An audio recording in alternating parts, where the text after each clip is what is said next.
আসসালামু আলাইকুম রহমতুল্লাহ। বন্ধু, দেশ বিদেশ যে যেখান থেকে ভিডিওটা দেখছেন সকলকে আন্তরিক শুভেচ্ছা জানিয়ে শুরু করছি। বন্ধু, আজকে কদম ফুল নিয়ে একটা ভিডিও করতেছি। বন্ধু, কদম ফুল আপনার সকলেই চিনেন, অবহেলিত একটা গাছ।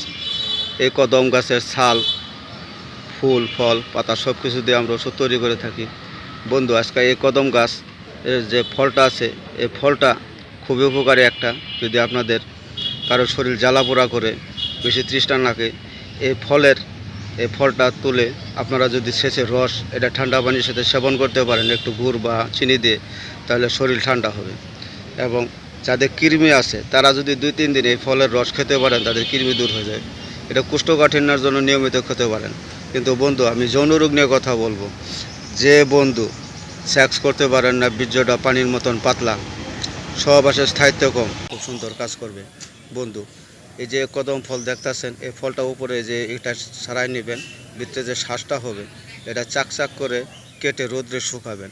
এটা যদি 50 গ্রাম হয়, তাহলে 10 গ্রাম আপনারা লবঙ্গ নেবেন, 10 গ্রাম আপনারা দারচিনি নেবেন। এই 20 গ্রাম আর 50 গ্রাম, এই 70 গ্রাম একত্র করে শিলপাটায় বেটে আপনারা চূর্ণ করবেন। সেই চূর্ণটাকে আপনারা গুলি পরিমাণ বা কাছের গুল্লি পরিমাণ একটা করে ট্যাবলেট তৈরি করবেন। প্রতিদিন এটা ট্যাবলেট তৈরি করে রোদ্রে শুকায় নেবেন এবং কাছের বয়মে সংরক্ষণ করবেন। একটা করে ট্যাবলেট সকাল সন্ধ্যা খালি পেটে মধুর সাথে সেবন করবেন এবং কুসুম গরম দুধ খেতে পারলে আপনার যাবতীয় যৌন সমস্যা সমাধান হবে। বন্ধু, ভিডিওটা ভালো লাগলে লাইক করবেন, শেয়ার করবেন, কমেন্ট করবেন এবং কে কোন থেকে দেখছেন আপনারা আমাকে জানাবেন। আজকে এখানে আসসালামু আলাইকুম ওয়া রাহমাতুল্লাহ।